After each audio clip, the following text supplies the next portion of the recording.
Venus ulcers क्या होते हैं? वेनस अल्सर्स मतलब कि पैर में खून नीचे जमा हो रहा है, जिसके कारण से सर्कुलेशन बराबर नहीं हो रहा है और घाव हो रहा है। ऐसे पेशेंट्स को या तो वैरिकोज वेन्स की तकलीफ है या डीवीटी मतलब डीप वेन थ्रोम्बस की तकलीफ है। बहुत सारे पेशेंट्स हमारे पास आते हैं जो महीनों सालों से ये अल्सर के कारण पीड़ित रहते हैं। तो इसमें ट्रीटमेंट कैसे करते हैं? पहले हम एक कलर डॉपलर करते हैं जिसमें हम पता लगाते हैं कि उनको वैरिकोज वेन्स या डीवीटी है।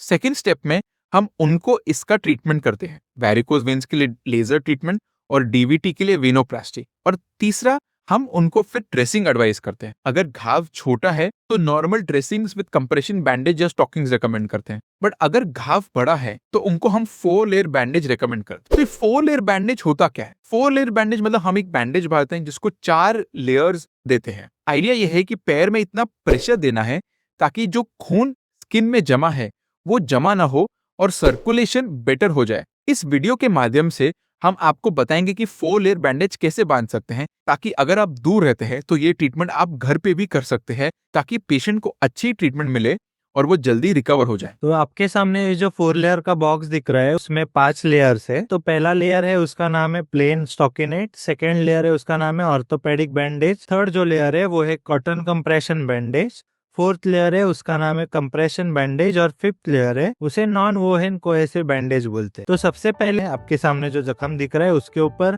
हम लोग NS सोल्यूशन लगाएंगे, नॉर्मल सलाइन सोल्यूशन, उससे हम लोग क्लीन करेंगे।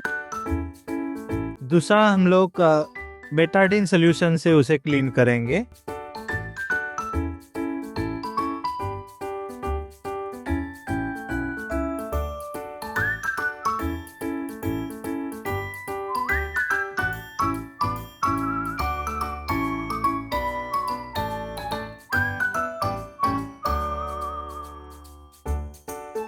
थर्ड जो प्रोसीजर रहेगी वो रहेगी क्रीम का, ऑइंटमेंट क्रीम लगाएंगे हम लोग वाउंड के ऊपर।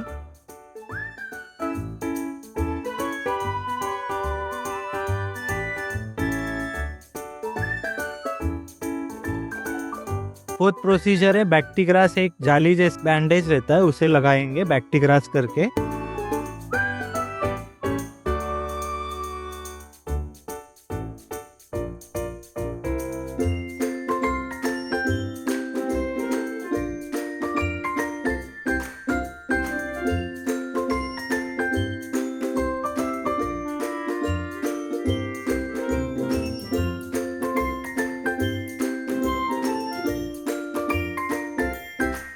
और पांचवा हम लोग उसे रोलर बैंडेज लगा देंगे जख्म के ऊपर। तो ये सब चीजें होने के बाद हम लोग अभी असली 4 लेयर ड्रेसिंग की शुरुआत करेंगे। पहला लेयर जो है उसे आप पैक में से निकाले और घाव की ड्रेसिंग के ऊपर लगाइए।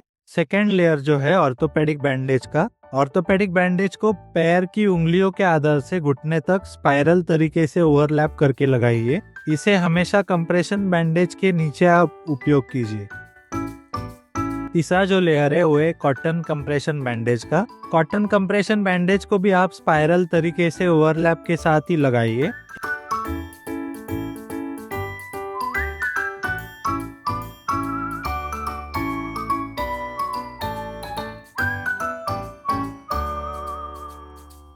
के बाद चौथा जो लेयर है इसे सही तकनीक और सही प्रेशर के साथ आपको लगाना है। इसे भी आपको सेम तरीके से लगाने का है। बैंडेज को पैर की उंगलियों के आधार से घुटने तक लगाना है।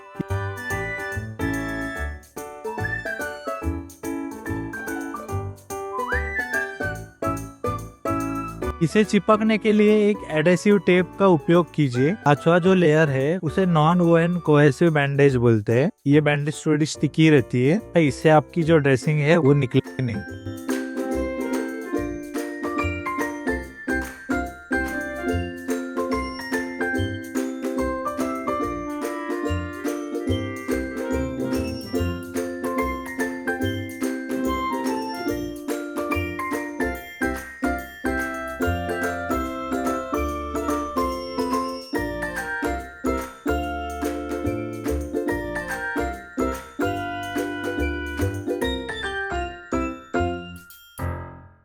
तो दोस्तों, जैसे कि आपने देखा, 4 लेयर बैंडेज बहुत डिफिकल्ट ड्रेसिंग नहीं है। इसमें इंपॉर्टेंट है कि प्रेशर यूनिफॉर्म होना चाहिए और दूसरी बात यह है कि ड्रेसिंग रेगुलरली होनी चाहिए। अगर आपका घाव बड़ा है तो हम 4 से 5 दिन में रेकमेंड करते हैं, और अगर थोड़ा मीडियम साइज है तो 6 से 7 दिन में रेकमेंड करते हैं। तीसरा, ये ड्रेसिंग को गीला नहीं करना है। अगर आप नहा रहे हैं तो पैर को थोड़ा साइड में रखें और एक प्लास्टिक बांध के रखें, या फिर एक स्पंज बांध लें, क्योंकि अगर ये ड्रेसिंग गीली हो गई तो पूरी गाड़ी पटरी से उतर जाएगी। चौथा, पैर को ऊपर रखें, मतलब लेग एलिवेशन रखें, और अपना रूटीन रोजमर्रा का काम थोड़ा कम करें तो घाव जल्दी भरेगा। पांचवा, अगर आपको बैंडेज बांधने के बाद बहुत सीवियर पेन हो रहा है या दुख रहा है तो तुरंत ही अपने डॉक्टर को कंसल्ट करें या फिर हमको कॉल करें, क्योंकि कई बार अगर प्रेशर ज्यादा होता है तो पेशेंट्स बर्दाश्त नहीं कर पाते हैं और हमको फिर प्रेशर थोड़ा कम करना पड़ता है। अंत में यही बोलूंगा कि वेनस अल्सर्स की ट्रीटमेंट अगर प्रॉपरली ली जाए तो बहुत अच्छा ट्रीटमेंट रिस्पॉन्स मिलता है। टाइम लगता है बट पेशेंट्स अच्छे ठीक होते हैं,